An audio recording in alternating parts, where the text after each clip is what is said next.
ओम शांति। आज का टॉपिक है हलचल में अचल। ड्रामा में रोज कुछ ना कुछ सीन तो हम सबको सबके सामने आता है, लेकिन जहाँ हम लोग रहते हैं वहाँ पर अर्थक्वेक आता है बिना बताए कभी कभी रोज भी आ सकता है, कभी रात को भी आ सकता है, कभी अमृत वेले भी आ सकता है, कभी भी आ सकता है। तो हम कैसे अचल रहें, या कोई भी और प्रकार की प्राकृतिक आपदाएं आती हैं उसमें भी अचल कैसे रहें। मैंने तो एक टेस्ट तो पार कर लिया है अर्थक्वेक का, प्रैक्टिकल, क्योंकि बहुत समय पहले वहाँ आया था और मैं वहीं थी। और किस प्रकार से ये सीन इतना आसान तो नहीं होता है, होता तो भयानक सीन ही है। लेकिन उस समय जब हम बाबा की याद में होते हैं, या बहुत शांतमय स्थिति होती है, या मन बहुत क्लियर होता है, तो उस समय हम टचिंग बाबा की प्राप्त कर सकते हैं, साथ में ठीक निर्णय ले सकते हैं। ये मेरा अनुभव रहा, क्योंकि 1995 में हुआ था ना वहाँ पर अर्थक्वेक। तो उस समय मैं अकेली थी बाबा के घर में, तो योग कर रहे थे 5:45 सुबह का टाइम। तो पहली बार हुआ था, लेकिन मैंने ये देखा कि जब ये हो रहा है तो मैंने भी बाबा को बताया हो रहा है, क्योंकि बाबा तो रोज़ मुरली में कहते हैं तैयार रहो तैयार रहो। लेकिन जब आता है उस समय तैयार हूँ या नहीं हूँ, क्योंकि इंसान घबरा भी सकता है, डर भी सकता है, नर्वस भी हो सकता है, या उस समय भागने की कोशिश करते हैं। लेकिन एक बात ज़रूर है, जापान जैसे देश में वो लोग टाइम टू टाइम ट्रेनिंग देते हैं, है ना, कि कैसे जब भूचाल आए तो कैसे अपने को संभालना है। छोटे छोटे बच्चे भी पहले जब स्कूल जाते हैं सबको ट्रेनिंग होती है, और बैकपैक भी तैयार होता है, उसमें क्या क्या डाल के रखना होता है। ये सब कुछ फिजिकल तैयारी है ही है। हम लोग भी सेंटरों पर तैयारी रहते हैं, वहाँ पर पानी भी 5 साल का बना हुआ है, 5 साल तक पीते रहो, ऐसा अच्छा पानी उन्होंने तैयार कर दिया है, स्टॉक में रख सकते हैं। और उन्होंने चावल के पैकेट ऐसे बना के रखे हैं तैयार, आप थोड़ा सा भी उसमें गर्म पानी डालो, खाना बन जाए, चावल बन जाए। ऐसे स्थूल रूप से सब कुछ तैयार है वहाँ पर। लेकिन हमारे पास सब कुछ तैयार भी हो, लेकिन उस समय मन स्थिर रहे, मैं उसकी बात करना चाहती हूँ। तो 3 बातें हैं इसमें। पहला है मन स्थिर रखने के लिए, ऐसे जल्दी स्थिर नहीं होगा उस समय, उसके लिए रोज अभ्यास चाहिए। पहला तो अभ्यास मैंने ये देखा है, जितनी कम चीज़ें संग्रह करो उतना अच्छा है। आप सहमत हैं इस बात से? जितनी कम चीज़ें उतना अच्छा, नहीं तो उसके लिए बहुत स्थान चाहिए। यदि 50 जोड़े कपड़े हैं, 50 जूते हैं, इतनी सारी चीज़ें हैं, संभालना, उसको साफ रखना, बुद्धि जाएगी। तो इसलिए सबसे पहले तो मैंने ये रियलाइज़ किया कि जितना हो सके कम चीज़ें हों, ताकि बुद्धि उसमें इतनी नहीं जाए, जो ज़रूरत की हो वो हो।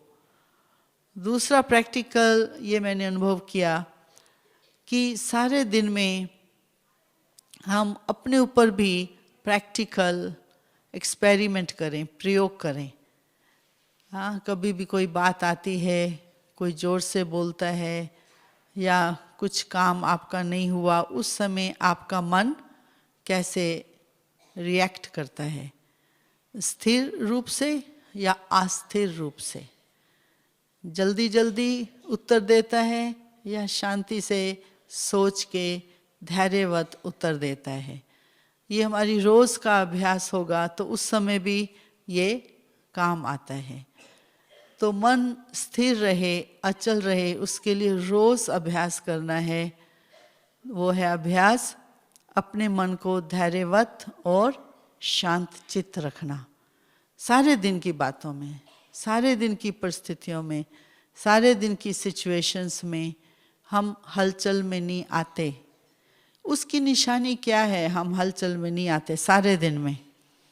उसकी निशानी है कि जब ड्रामा का सीन पार हो जाता है, यदि हम उस सीन को सोच रहे हैं, बोल रहे हैं, एक दूसरे को बता रहे हैं कि ऐसा हुआ था, ऐसा नहीं होना चाहिए था, इसका मतलब सीन तो चला गया, लेकिन हम हलचल में अभी भी हैं। समझ रहे हैं इस बात को? यदि हमारा मन सीन जाने के बाद भी सोच रहा है, हमारा मन उसी बात को, उसी सीन को, जो जिसने जो बोला था वो बात मैं मन में दोहरा रही हूँ और किसी को बता रही हूँ, तो इसका मतलब हमारा मन अभी तक स्थिर नहीं हुआ है, थोड़ा हलचल में है, डिस्टर्बेंस में है, तभी तो हम वो वाली बात सोच रहे हैं। नहीं तो सीन चला गया ड्रामा का, फिर हम उसके लिए क्यों सोचें? तो यदि ड्रामा के सीन का हमारे ऊपर प्रभाव पड़ता है तो इसका मतलब योग कम हुआ, है ना? तो योग का मतलब ही यही है कि हम साक्षी होकर के उस सीन को देखें। तो दूसरा ये अभ्यास हम करें अचल रहने के लिए हलचल की स्थिति में, वो ये है कि हम अपने मन को देखते रहें कि जो भी सीन बीत गया है उस पर मेरा बार बार जो है विचार दोहराना, उसी बात को सोचना या बोलना, वो तो नहीं चल रहा है। यदि चल रहा है तो उसको हम कम करते चलें। ऐसा ना हो, क्योंकि वो जब आती हैं प्राकृतिक आपदाएं या हलचल की दूसरी बातें आती हैं तो हमारा मन एक बात से दब जाएगा, फिर दूसरी चीज़ आ जाएगी, फिर उससे दब जाएगा, फिर तीसरी आ जाएगी, तो टेंशन में चला जाएगा, स्ट्रेस में चला जाएगा। इसलिए दूसरा अभ्यास हम अचल रहने का यही करें कि हमारा मन जो है सदा उस सीन से दूर है। तो एक बार हम लोगों को दादी ने एक बात बताई थी कि जो भी कोई बात होती है वो फिर 5000 वर्ष के बाद आती है, लेकिन हमारा मन ये जो ज्ञान यूज़ करे कि ये जो सीन आया है हमारे पास फिर दोबारा कब आएगा? 5000 वर्ष के बाद। लेकिन हम उसको नहीं छोड़ते हैं मन से या बोलते हैं, तो इसका मतलब अभी लेट गो नहीं किया है, उसको हमने छोड़ा नहीं है। तो अचल रहने के लिए ये अभ्यास जरूरी है सारे दिन में कि हम अपने मन में प्रेजेंट वर्तमान समय जो भी सीन हमारे सामने है उसमें हम पूरा ध्यान दें एकाग्र होकर के, लेकिन हम अपने मन को पिछले सीन में नहीं ले जाएं। जो हो गया सो हो गया, जो हुआ सो अच्छा हुआ, जो होगा वो भी अच्छा होगा। इतना पॉजिटिव रहना, इतना पॉजिटिव रूप में सोचना, तभी जाकर के हम छूट सकते हैं इस प्रभाव से। नहीं तो मन में थोड़ा सा भी क्या क्यों, कल भी बाबा ने वरदान में कहा था, मन के संकल्प में भी यदि हलचल है, वो कौन सा शब्द बताए? क्या और क्यों। यदि मन में क्या और क्यों चल रहा है तो इसका मतलब हलचल में है हम। लेकिन नहीं चल रहा तो अचल रहें, स्थिर हैं, स्टेबल हैं। तीसरी बात है हमको अचल रहने के लिए अपने मन में, वो है डिसिप्लिन। जितना हमारे जीवन में डिसिप्लिन होगा, नियम होगा, संयम होगा, उतना हम अचल रहेंगे, स्थिर रहेंगे। नहीं तो यदि कुछ भी जीवन में नियम नहीं होता है, संयम नहीं होता है, तो हम जैसे कोई बाढ़ आए उसको भी सीमा नहीं दी जाए तो डेंजर है या नहीं? तो ऐसे ही हमारे मन के विचार जो हैं वो चलते रहते हैं, चलते रहते हैं, उसको भी हम नियम दें। कौन सा नियम बाबा ने हमको दिया हुआ है? यदि मन इधर उधर की बात सोचे, उसको वहाँ से हटाकर कहाँ लगाना है? दो ही बातों में। कौन सी? याद और सेवा। हाँ, या तो आपको अपने मन में बाबा को याद कर लो, उससे आपको उन्नति होगी, इनकम होगी, प्राप्ति होगी, समय सफल होगा। या आप सेवा में लग जाओ मन और तन से, तो जो बात आपको तंग कर रही है वो खत्म हो जाएगी। हाँ, कहते हैं ना, कि कबीर ने भी कहा था, हे मन कभी खाली ना बैठा कर, पजामा फाड़ के भी सिया कर। मतलब कभी अपने मन को खाली नहीं होने दो, हमेशा अपने मन को या तो सेवा में या याद में बिजी करो। तो हलचल किन किन बातों से हमारे जीवन में आती है वो हम नोट करें।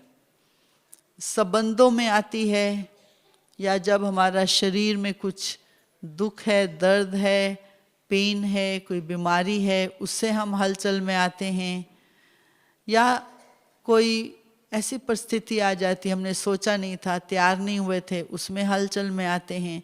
तो ये हम अपने को अपने में ही क्लियर कर लें कि मेरा मन कहाँ हलचल में आता है, डिस्टर्बेंस में चला जाता है।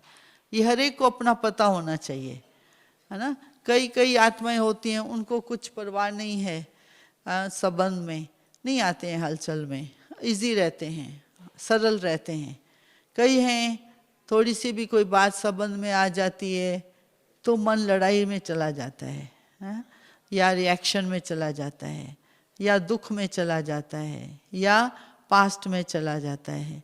ये हमको अपने आप को देखना होगा कि मेरा मन कहाँ कहाँ चला जाता है। तो पास्ट में तो नहीं गया मेरा मन, या किसी की उधेड़ बुन में तो नहीं चला गया मेरा मन।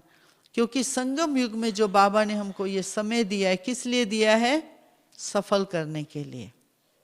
यदि संगम युग में हम बाबा का दिया हुआ ये जो समय है, और जो हमारे पास एक बहुत सुंदर शक्ति है, संकल्प शक्ति, उसको हम सफल करें, तो हम पहले ये देखें, जो ब्रह्मा बाबा थे वो सारे दुनिया में विशेष क्यों बने थे? आपको मालूम है क्यों विशेष बने? ब्रह्मा बाबा इस दुनिया में रह करके भी, इस शरीर में भी रह करके, उनका जो मन था उस सबसे ज़्यादा शिव बाबा के संबंध में था। और इस दुनिया में रहते हुए, इस शरीर में रहते हुए भी उनका जो मन था अव्यक्त था, एंजल है, अव्यक्त मन। कभी भी दुनिया की बातें, इधर उधर की बातें, बिजनेस की बातें, किसी भी बातों में उसका मन नहीं चला। इसलिए उसका मन जो था अव्यक्त, एंजल, इसलिए वो विशेष कहलाए ब्रह्मा बाबा। तो हम भी हलचल दुनिया में तो रहेगी, संबंधों में भी आएगी। ये शरीर भी कभी कभी आपको हलचल में लाएगा, कभी ठीक है कभी नहीं ठीक है। लेकिन जो हमारा सारा दिन का अभ्यास चलता रहे, वो चौथी बात ये है कि हम अव्यक्त और एंजल। एंजल का मतलब है फरिश्ता। फरिश्ते का मतलब है कि जैसे अभी आप यहाँ बैठे हैं, या आप चल रहे हैं, या आप कहीं भी जा रहे हैं, तो आप अपने मन में संकल्प करो कि मैं फरिश्ता हूँ। और फरिश्ता जो होता है वो लाइट और माइट ये फैलाता है ना। फरिश्ते का अर्थ है लाइट, एकदम हल्कापन। वो लाइट भी बिखेर रहा है और माइट भी। और अव्यक्त उसको कहते हैं जो व्यक्त की बातों में नहीं है। व्यक्त की बातें मालूम है ना कौन सी होती हैं? दुनियादारी, समाचार, क्या हो रहा है क्या नहीं हो रहा है, पैसा यहाँ से उधार लेना है, इसको देना है, पता नहीं मन क्या क्या सोचता है, तो वो व्यक्त है। तो इसलिए हम अपने मन को व्यक्त में ना ले जा करके अव्यक्त में रखें। उसके लिए एक ये प्रैक्टिस मैंने देखी है कि वो जरूरी होती है। आज भी बाबा ने कहा, आज भी दादी बता रहे थे, कम बोलो और मीठा बोलो, और तीसरा कौन सा? धीरे। तो ये बहुत आपको मदद करता है, क्योंकि अव्यक्त स्थिति में बहुत शांति है, और इस आवाज़ की दुनिया से ऊपर वाली स्थिति है। तो उस स्थिति में हमको अचलपन, स्थिरता रहती है। तो उसके लिए ये पहला हमको अभ्यास है योगी जीवन का, सारे दिन में, कि हम जितना हो सके आवाज़ में कम आए। बाबा ने, आपको याद है 2 हफ्ते पहले कहा था कि 10 शब्द भी किसी को बताने हो तो उसके बदले कितने शब्द में बताओ बात? 2 शब्दों में। मतलब हमारा मन जो 10 शब्द सोच रहा था, वो 10 के बदले आपको 2 शब्द ऐसे बताने हैं कि जिसको बताने उसको समझ भी आ जाए और ज़्यादा बोलने की जरूरत ना पड़े। तो कितना टाइम बच जाएगा हमारा। हाँ, वो जो समय हमारा बच जाता है उसमें हम वो शांति का, अव्यक्त स्थिति का अनुभव कर सकते हैं। तो हलचल है, दुनिया में तो रहेगी। हम सब भारत में रहते हैं, चलो विदेश में वहाँ पर सिस्टम अच्छे हैं, लोग डिसिप्लिन है, हार्ड वर्क है वहाँ पर। तो कम से कम उनमें उसका समय इतना व्यर्थ नहीं जाता। लेकिन भारत में तो लाइनों में लगना पड़ता है, नहीं, वहाँ भी समय चला जाता है। तो कोई लाइन तोड़ रहा है, कोई आगे आ रहा है, कोई कुछ कर रहा है, तो डिसिप्लिन नहीं रहता है। लेकिन हम अपने डिसिप्लिन में रहें, अपने मन के डिसिप्लिन में और शारीरिक रूप से, स्थूल रूप से भी डिसिप्लिन। तो मैंने देखा कि हम लोग जब विदेश में होते हैं तो एक जैसे गीत भी चला था, एक बाबा का ही सहारा रहता है और उस बाबा की याद में ही हम ठीक सोच सकते हैं, क्योंकि टेलीफोन भी काम नहीं करते हैं। ऐसे समय होता है जब प्राकृतिक आपदाएं होती हैं, कुछ भी होता है तो टेलीफोन भी काम नहीं करते हैं। जब हमारे सामने भी अर्थक्वेक हुआ था, टेलीफोन ही नहीं था, कुछ भी नहीं था हाथ में। लेकिन उस समय हम बाबा को याद किया और बाबा से जो हमको डायरेक्शन मिलने हैं वही मिलेंगे। तो इसका मतलब इतना मन जो है डर से ऊपर उठा रहे, इसका मतलब सोल कॉन्शियस में रहे, है ना, आत्मिक स्थिति में रहे। इतना हम अभ्यास करते चलें सारे दिन में कि मन में जरा भी फियर ना हो, डर ना हो। यदि डर होता है, मैंने देखा कंफ्यूज हो जाते हैं और समझ भी नहीं आता है कि क्या करना है क्या नहीं करना है। तो जब मैं जापान में थी, जब अर्थक्वेक आया, तो मैंने ये देखा कि उस समय क्या क्या करना है, एकदम फास्ट डायरेक्शन बाबा से लिए। बाबा ये हो रहा है, मुझे क्या क्या करना है। ठीक ठीक प्रश्न बाबा से भी पूछो तो ठीक ठीक उत्तर आएगा। है बाबा मैं यहाँ चले जाऊँ, मैं बाबा यहाँ चले जाऊँ। डरना भी नहीं है, कंफ्यूज भी नहीं होना है, नर्वस भी नहीं होना है, घबराना भी नहीं है, लेकिन ठीक, हाँ, ठीक डायरेक्शन लेना है बाबा से और बाबा की याद में रह करके सोचना है कि अभी मुझे क्या क्या करना है। तो उस समय मैंने देखा कि जब मन एकदम स्पष्ट था तो डर नहीं लगा और भी हम औरों की मदद कर पाए। मैंने देखा उस समय मेरे साथ कई लोग थे, वो सभी डर रहे थे और सभी ने कहा ओ मैं तो गुरु पुराण को याद कर रही हूँ, मुझे तो मन स्थिर नहीं हो रहा। किसी ने कहा मैं मंत्र रिपीट कर रही हूँ, मन स्थिर नहीं हो रहा। आप कैसे स्थिर हो, आप क्यों शांत हो, आप कैसे ये काम रह सकते हो। उनको उस समय हम मदद कर सकते हैं, क्योंकि हम तो ना कोई मंत्र उस समय गा रहे हैं अपने मन में, ना किसी को याद कर। हम तो मन में बाबा की याद में, बाबा की जो याद है, वाइब्रेशन है, जो बाबा की एनर्जी है, इतनी शांत, इतनी क्लियर, उसको हमको होल्ड करना होता है, ताकि हमारा भी मन इधर उधर फिसले नहीं। तो मैंने देखा कि जब मन जो है शांत और क्लियर है तो उस समय हम उनको डायरेक्शन दे सकते हैं। तो मेरे साथ जो लोग थे उस समय, उन्होंने कहा हमको आप सिखाओ कि कैसे मेडिटेशन करना होता है उस समय जबकि इतनी हलचल हो रही है। और उस समय हमको भी अचल रह करके उनको मन को उनको उठाना है ना, उनके मन को भी, नहीं तो वो तो चिल्ला रहे हैं, रो रहे हैं, डर में हैं, क्या होगा अभी, कहाँ जाना है, ये वाले प्रश्नों में हैं। और हम बाबा के बच्चे, क्योंकि मुरलियों द्वारा रोज बाबा तैयार कर रहे हैं ना हमको कि कभी भी कुछ हो सकता है। तैयार हैं आप सभी? कभी भी कुछ हो सकता है, कभी भी, कोई भी क्षण हो सकता है। उस समय हम ये नहीं कह सकते बाबा को बाबा आपने थोड़ी देर पहले बता दिया था तो अच्छा था। मैंने देखा जापान में जब सुनामी आई थी ना कुछ साल पहले, मार्च में, खाली आधा घंटा पहले उन्होंने बताया था, हैं? लेकिन सुनामी समझते हैं ना, वो जो बहाव होता है ना पानी का, वो बहुत ऊंचा, सारा गांव का गांव डूब जाता है उसमें। तो मैंने 2-3 लोगों से पूछा था कि आप लोगों ने कैसे लिया ये। तो हमारे कुछ ब्राह्मण हैं, उनके रिश्तेदार थे, उनके रिश्तेदार का सब चला गया, घर चला गया, सब परिवार चला गया। तो जो अपने ब्राह्मण थे जापान में, उन्होंने जाकर उनकी सेवा की, क्योंकि उस समय मदद करना हमारा फर्ज है। तो मैंने ये देखा कि लोग, जो बूढ़े लोग थे, उनसे पूछा गया कि आप निकलो यहाँ से, आधे घंटे में सुनामी आने वाली है। वो जो बूढ़े लोग थे ना, उनकी पता है क्या प्रॉब्लम थी? वो कहते हम तो नहीं जाएंगे यहाँ से, हम तो सारी जिंदगी यहाँ रहे हैं, हम तो जन्मे यहाँ, पले यहाँ, बिजनेस यहाँ। पता है उनका क्या हुआ? अटैचमेंट हो गया ना घर से, तो सुनामी आई, सब बह गया, सब चले गए, क्योंकि अटैचमेंट कितना नुकसानकारक है। तो इसलिए बाबा कहते हैं ना, किसी भी चीज से अटैचमेंट नहीं रखनी, क्योंकि वो अंत के समय कारण बनेगी हम लोगों का, डेथ का है, कुछ भी कारण बन सकती है अटैचमेंट।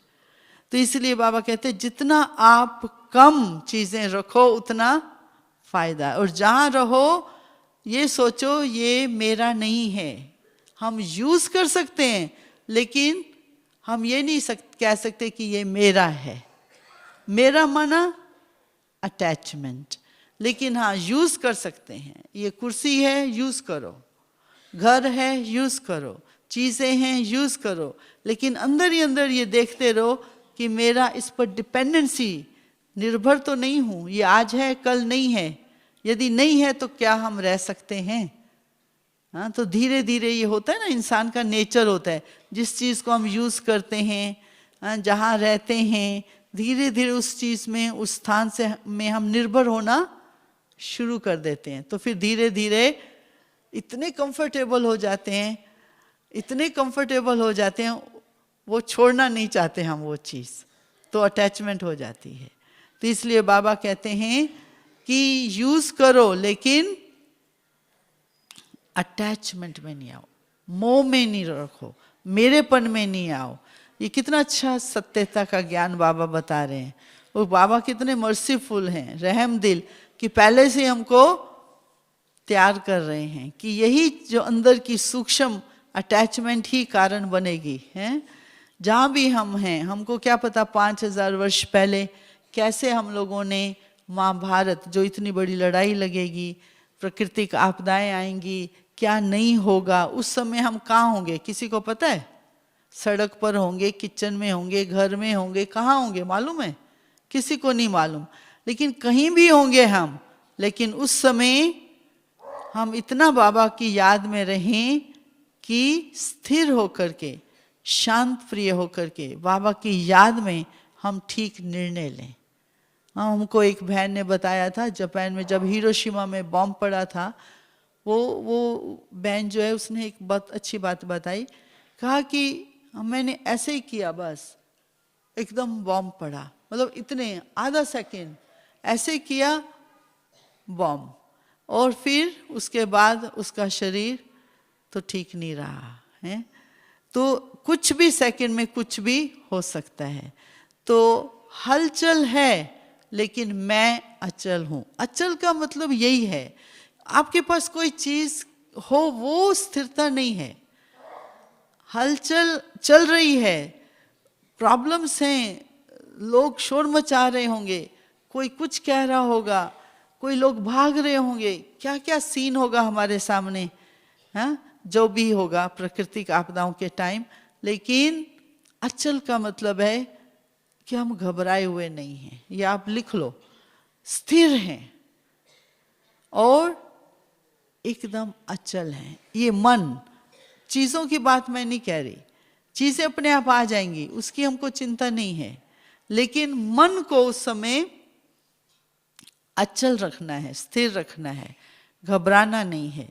तो उसके लिए 5वीं प्रैक्टिस हमको ये करनी है कि हर घंटे में हम देखें कि जो हमारा मन के विचार हैं उसकी स्पीड क्या है, स्पीड समझते हैं, उसकी गति क्या है, कहाँ जा रहा है मेरा मन बार बार, कोई आकर्षण में तो नहीं फंसा हुआ। हाँ, क्योंकि यदि मन में ये कमजोरी है, कोई ना कोई आकर्षण में फंस जाता है, तो वहां मन बैठा रहेगा ना उस आकर्षण में। आकर्षण समझते हैं, खाने पीने का आकर्षण होता है ना। हाँ, पानी पूरी खाएं, समोसा खाएं, या कहाँ चीज़ें इकट्ठी करें, टाइम है चलो शॉपिंग चले जाएं, है ना। कहाँ कोई आकर्षण है हम लोगों को, वो हमको कभी भी धोखा दे सकता है, दे सकता है या नहीं। तो इसीलिए, क्योंकि जो हमारे मन है, जो थॉट है, वो आकर्षण में रहेगा, तो इसका मतलब डिजायर्स आ जाएंगी उधर, तृष्णा भी आ सकती है, इच्छाएं भी आ सकती हैं। इसलिए बाबा कहता है कि सबसे बड़ा सुख किस में है? दो चीजों में। कौन सी दो चीजों में?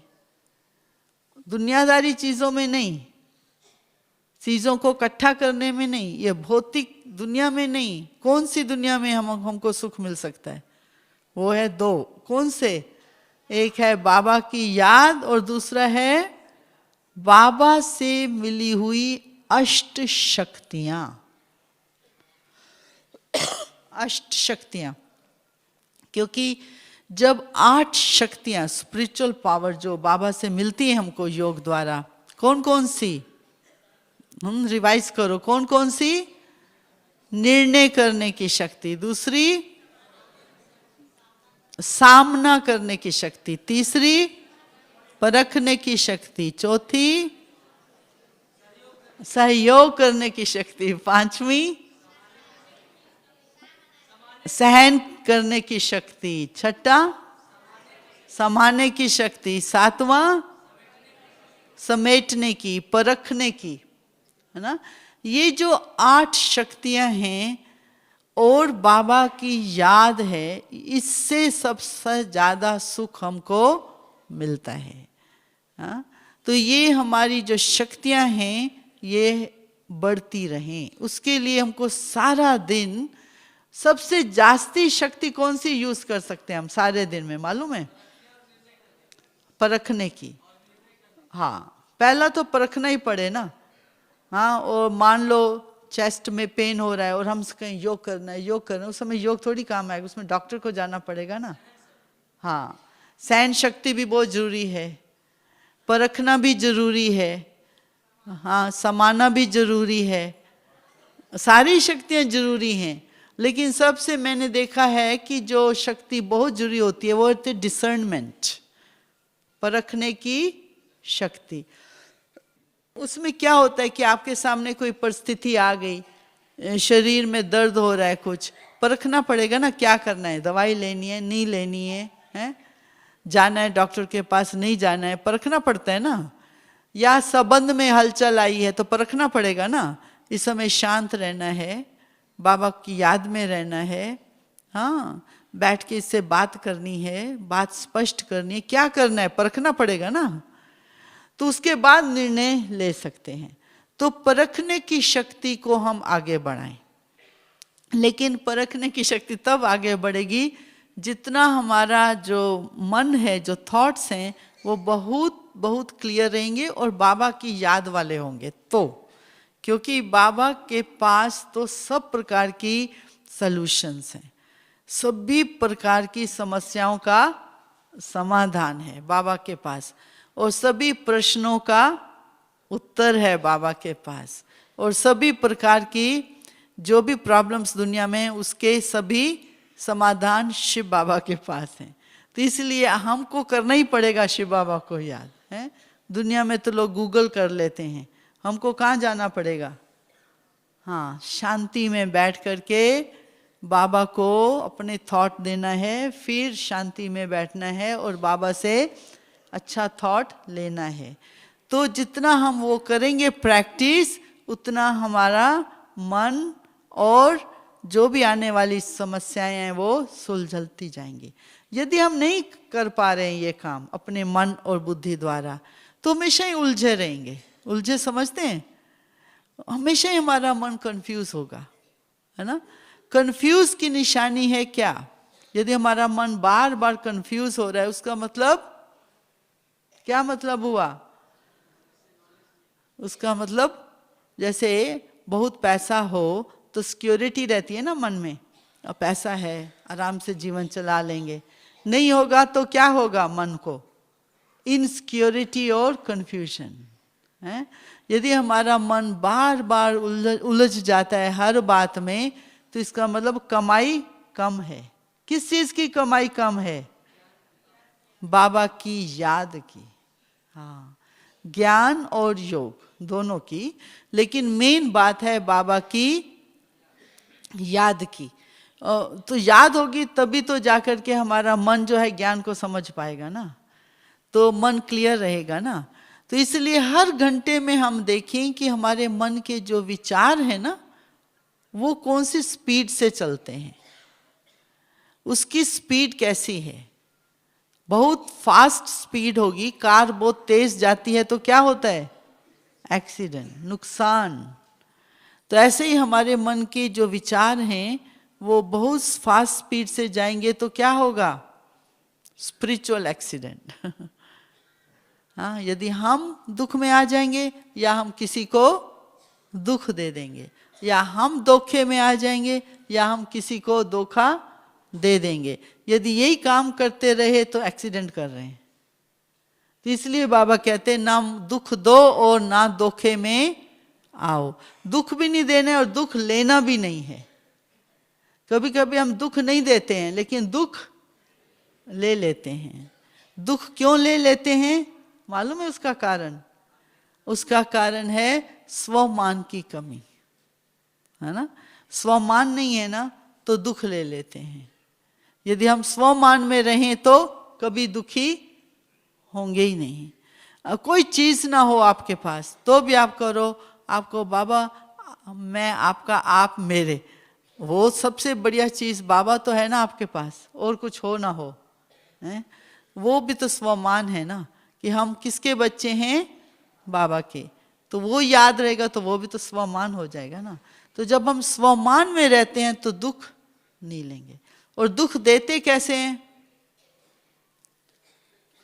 क्यों देते हैं दुख? उसका कारण हमारे अंदर कोई ना कोई अपेक्षा है, एक्सपेक्टेशंस हैं, वो पूरी नहीं होती हैं तो निराश हो जाते हैं। होते हैं या नहीं? हाँ, तो इसीलिए फिर दुख ले लेते हैं। और कोई बात थोड़ी सी कोई बोल देगा, हम अपने दिल में रख लेंगे, उसको याद करते रहेंगे, दूसरों को सुनाते रहेंगे, याद करते रहेंगे, उसको सुनाते रहेंगे, मन खराब रहेगा, फीलिंग्स खराब हो जाएंगी। इसका मतलब हम दुख में हैं। इसलिए बहुत जरूरी है कि हम अपनी फीलिंग्स को अच्छा बना के रखें। ये भी अचल होने की निशानी है संबंधों में, कि संबंध में तो हलचल आते रहेंगे। कोई आज आपको इज्जत देगा, कोई नहीं देगा। आज कोई कुर्सी पर बिठाएगा, कल कोई कहेगा नहीं बैठो, कुछ भी हो सकता है। लेकिन हमारी फीलिंग्स एक जैसे रहें, उसका आधार है हमारे मन के विचार। जितना आप अच्छा सोचेंगे उतना आप अच्छा फील करेंगे। यदि हम खराब सोचेंगे तो खराब फील करेंगे। हाँ, ये है कि 3 प्रकार के पुरुषार्थी हैं। बाबा कहते हैं कितने प्रकार के पुरुषार्थी हैं? 3। एक है उत्तम, दूसरा है मध्यम, तीसरा है कनिष्ठ। तो ये तो समझ के चलो। बाबा कहते कोई महारथी, कोई घोड़ेसवार, कोई प्यादे। तो हम एक्सपेक्ट नहीं करें कि वो इतने साल से ज्ञान में है, वो ऐसा करना चाहिए, नहीं। हर एक का अपना पुरुषार्थ है, सारे पुरुषार्थी, लेकिन कोई उत्तम है, कोई मध्यम, कोई कनिष्ठ। तो हम उनके पुरुषार्थ को देखें कि जो जितना पुरुषार्थ कर रहा है तो वो भी बाबा का बच्चा है, तो वो भी पुरुषार्थी, लेकिन मैं अपेक्षा ना करूं क्योंकि कर रहा है ना वो पुरुषार्थ है। कनिष्ठ है तो मध्यम में आ जाएगा, मध्यम है तो उत्तम में चला जाएगा। तो हम क्यों अपेक्षा करते हैं? तो इसलिए हम ये सोच के ही रहें, सभी बाबा के बच्चे पुरुषार्थी बच्चे हैं, सभी कर रहे हैं पुरुषार्थ, कोई नहीं रहा हुआ बिना पुरुषार्थ के। तभी तो ब्राह्मण बने। आप सब उठते हैं ना अमृत वेले, वो भी तो पुरुषार्थ है ना।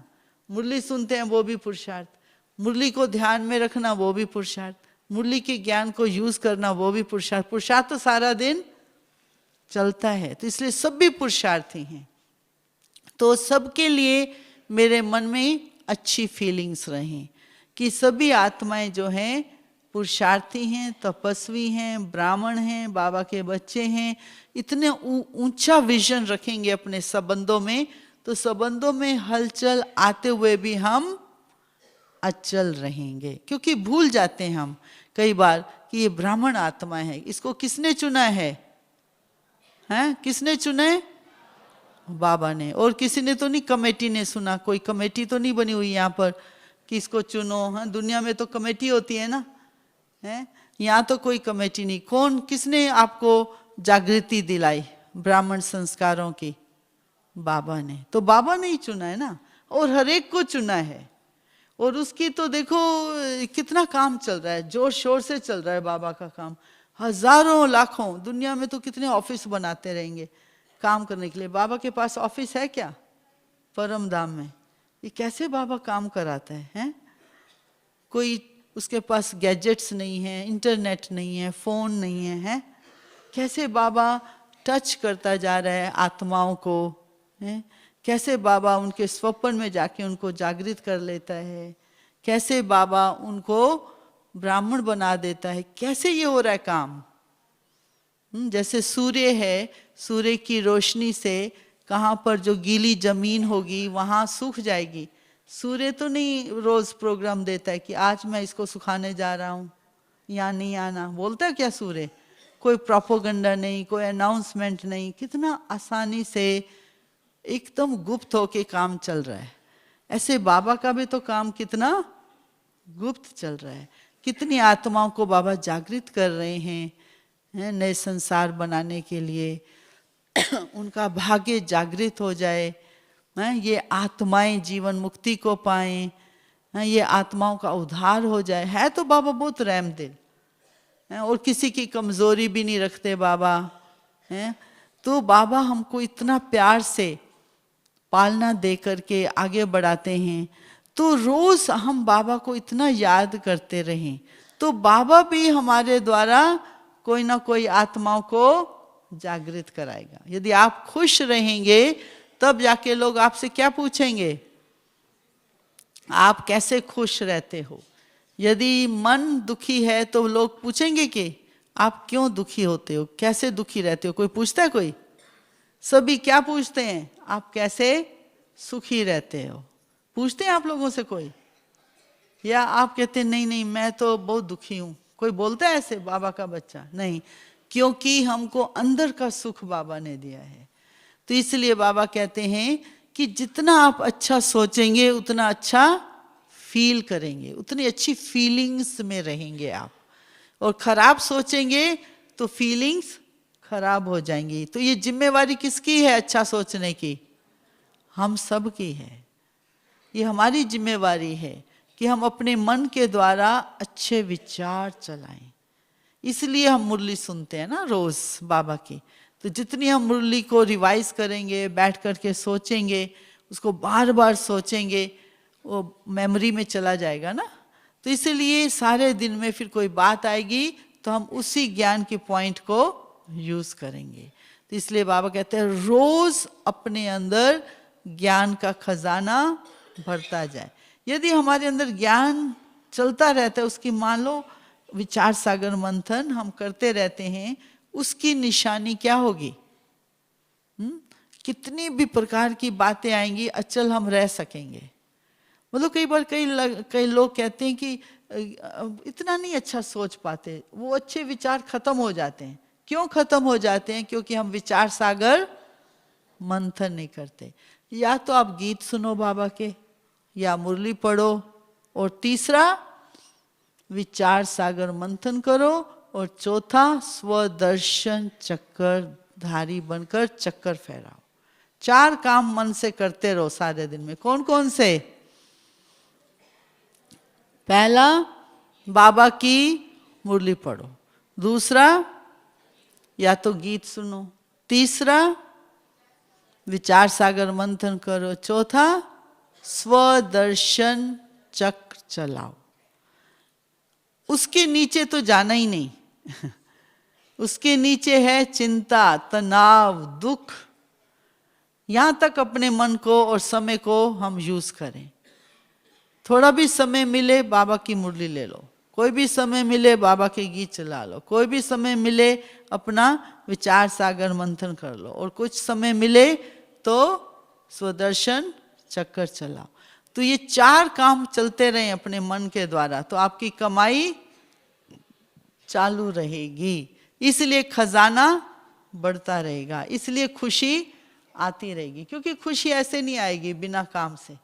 दुनिया में भी देखो, लोग बहुत अभ्यास करते हैं, पढ़ते हैं, आगे बढ़ते हैं, इतने इतने घंटे बुद्धि का विकास करते हैं, नई नई योजनाएं बनाते हैं, नई नई इन्वेंशन करते हैं, तब जाकर के वो पॉपुलर होते हैं, तब जाकर के उनके पास धन आता है, पॉपुलैरिटी आता है, यश आता है।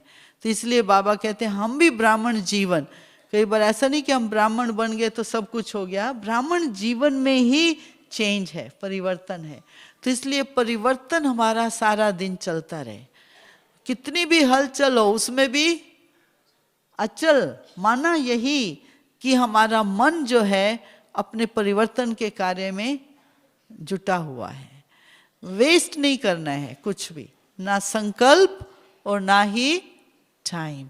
तो इसलिए रोज सुबह से लेकर रात तक 4 बातों पर तो खूब अटेंशन देना है। कौन कौन सी रिपीट कीजिए?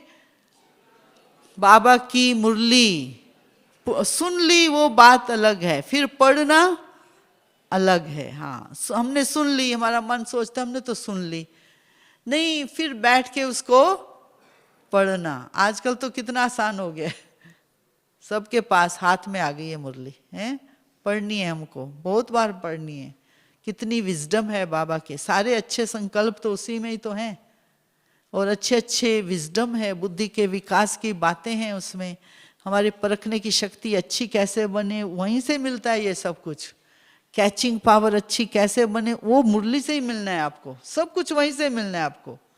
तो इसलिए हम फिर बार बार पढ़ें ताकि हमारी बुद्धि का विकास हो। जितना आपका बुद्धि का विकास होगा उतना आपको उन्नति में मदद मिलेगी। और दूसरा है स्वदर्शन चक्र। स्वदर्शन चक्र का मतलब ये है कि कोई भी हलचल की बात आती है तो उसमें मुझे प्रश्न अपने से ये पूछना है कि मुझे क्या परिवर्तन इसमें करना है। समझ रहे हैं इस बात को? स्वदर्शन चक्र का अर्थ क्या है? कोई हलचल की बात आ गई, किसी ने आपको ऑपोजिशन कर दिया, सहयोग नहीं दिया, दुख दे दिया है, कुछ भी प्रकार से नेगेटिव कोई हो गया आपके प्रति संबंधों में मान लो, तो उस समय आपको क्या सोचना है कि मुझे अपने अंदर क्या परिवर्तन करना है। तो परिवर्तन का आधार क्या है? 3 बातें। कौन सी? या तो आप बाबा की विजडम यूज करो, या बाबा के दिए हुए गुण यूज करो, या बाबा की दी हुई अष्ट शक्तियां यूज करो। 3, बाबा का विजडम, गुण और शक्तियां। आप कहें नहीं नहीं नहीं मैं तो ठीक हूँ, हैं, लेकिन मैं अंदर से थोड़ा पुरुषार्थ करूँगा कि दुखी नहीं हूँ, हैं, लेकिन ऊपर से हम कह रहे हैं ठीक है, लेकिन अंदर से ठीक नहीं है। तो अंदर मीन्स शक्ति नहीं है। तो इसलिए बाबा कहते हैं कि अंदर की जो शक्ति है, सहन करना, समाना बात को, परखना ठीक, ये शक्तियां हम यूज करें। और गुण, चलो किसी ने थोड़ा सा अधीरे हो गए, और आपको कौन सा गुण यूज करना है उस समय? धैर्यता का। कितना आसान है। प्रश्न आया आपके सामने, कोई अधीरे हो गया है, और आपको कौन सा गुण यूज करना है उस समय?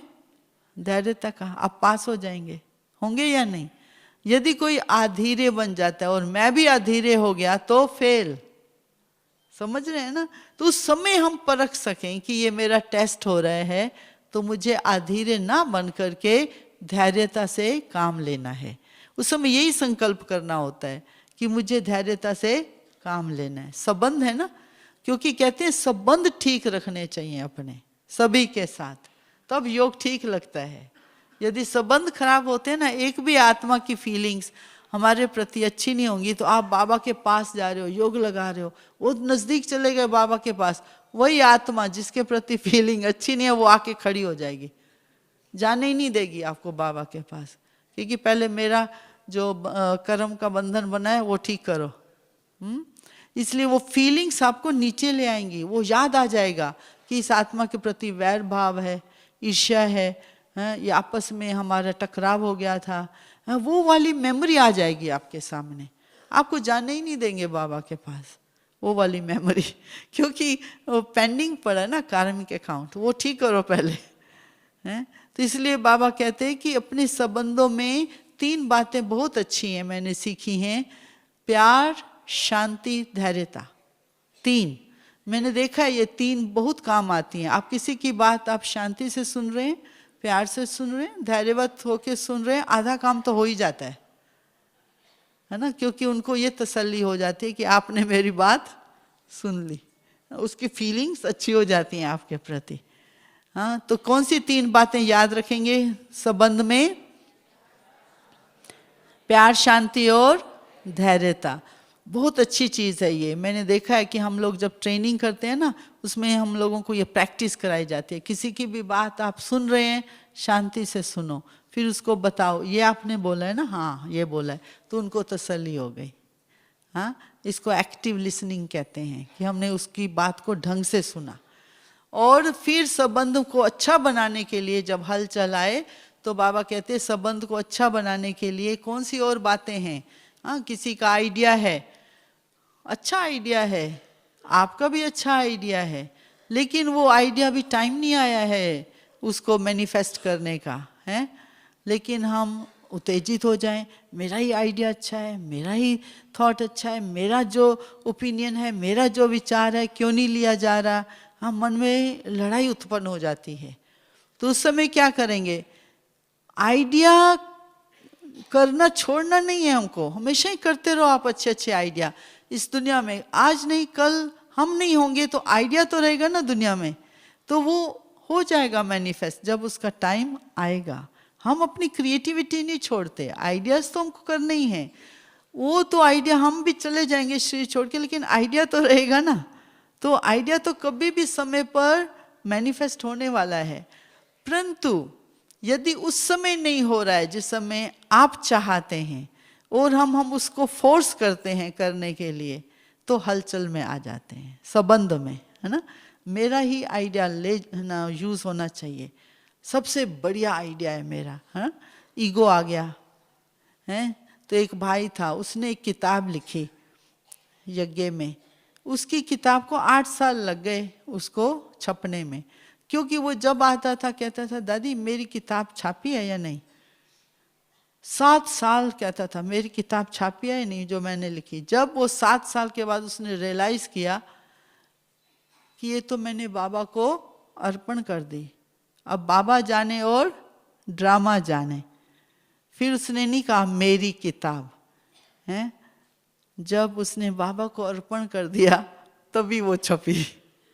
समझ रहे हो इस बात को, है ना, कि बाबा को हमको अर्पण करना है ना अपना आइडिया। मेरा मेरा जब तक है ये नहीं होने वाला, पूरा मैनिफेस्ट नहीं होगा। जब हमने बाबा को अर्पण कर दिया, समर्पण कर दिया, डिवाइनाइज हो गया, वो मेरा तो नहीं रहा ना, वो तो फिर बहुत दुनिया को यूज हो जाएगा ना, उनकी कल्याण के लिए छपेगी। लेकिन वो मेरापन, मैंने लिखी, मैंने बनाई, वो मेरापन निकलना चाहिए, खत्म हो जाए तब ये यूज होगा। तो इसलिए कितनी बातें हमारे जीवन में आती हैं। तो बाबा ये कहते हैं कि हलचल में अचल रहने के लिए जितना हो सके आप नम्रता से चलो, मेरेपन से दूर रहो। संबंधों में पुश नहीं करना है, फोर्स नहीं करना है, लेकिन आइडिया देना भी है, ओपिनियन देना भी है, लेकिन साक्षी हो करके। तो उसमें क्या होता है कि मेरापन नहीं होता है, लेकिन भगवान के प्रति अर्पण है। यदि ये इतनी दुनिया को फायदा देगा तो क्यों नहीं मैनिफेस्ट होगा, होगा एक दिन यूज होगा। तो इसलिए हम जितना ये अपने ज्ञान को यूज करते जाएंगे, उतना हम हलचल में भी क्या रहेंगे, अचल रहेंगे। समझा आप सभी ने? हाँ, कितनी 3-3 बातें, 4-4 बातें आपने लिखी सभी ने? हाँ, 3 बातें ये याद रखना, 4 बातें वो याद रखना, तब जा कर के हम आगे बढ़ेंगे। तो संबंधों में 3 कौन सी बातें हैं? प्यार, शांति, धैर्यता। फोर्स पुश नहीं करना है। और संबंध में अचल रहने के लिए आपको आइडिया तो करना ही है, क्रिएट करना ही है, लेकिन फोर्स करके, पुश करके मेरा ही आइडिया माना जाए वो नहीं, उसको डिवाइनाइज करना है, बाबा को अर्पण कर दो। फिर जो जो ठीक टाइम होगा उस समय ये यूज हो जाएगा। यदि मेरापन है तो यूज नहीं होगा। तो ये इसमें अचल रह सकते हैं। और यदि प्राकृतिक आपदाएं आती हैं तो अचल रहने के लिए 3 बातें कौन सी बताई? एक है, हम जो भी सामने आ रहा है सीन, हम घबराए नहीं, डरे नहीं, कंफ्यूज नहीं हो, लेकिन उस समय बाबा की याद में रह के ठीक परख करके ठीक निर्णय ले लें। उस समय हलचल में नहीं आए, नहीं तो निर्णय ठीक नहीं होगा। और तीसरा ये है कि हमको अपने ब्राह्मण जीवन में सब ब्राह्मणों के साथ रहकर क्या सोचना है? सभी ब्राह्मण बाबा के चुने हुए हैं, ये पक्का है ना? आपने तो नहीं चुना, मैंने भी नहीं चुना, कोई कमेटी नहीं बनी हुई यहाँ जो चुनती है तो बाबा ही चुनते हैं। तो सभी पुरुषार्थी हैं, कोई उत्तम पुरुषार्थी, कोई मध्यम, कोई कनिष्ठ, हैं सभी पुरुषार्थी, सब रेस कर रहे हैं आगे आने के लिए। लेकिन उन सभी ब्राह्मणों के साथ चलने के लिए कौन से गुण चाहिए हमको, शक्तियां चाहिए? वो है जितना हम अपने लिए औरों के लिए अच्छा सोचेंगे ब्राह्मणों के लिए, उतना हम अच्छी फीलिंग्स में रहेंगे। और धैर्यता से सुनेंगे और शांति से सुनेंगे तो उतना हम अचल रहेंगे, हलचल में नहीं आएंगे। और मैंने देखा है कि बोल की भी बात निकली ना आज, कैसे बोलना है? कम, धीरे, मीठा। आप प्रैक्टिस करो आज से। कोई भी बात 10 शब्द है उसको भी 2 शब्दों में आप सोचो कैसे इसको बतानी है, और फिर धीरे से बतानी है, और बहुत सार युक्त मीठेपन। तो जितना हम कम आवाज में आएंगे उतना हम अपने मन को ज्यादा संबंध बाबा के साथ जोड़ पाएंगे, और आसान हो जाएगा बाबा के साथ रहना, संबंध में रहना, और बाबा की शक्ति हमको मिलती रहेगी। ओम शांति।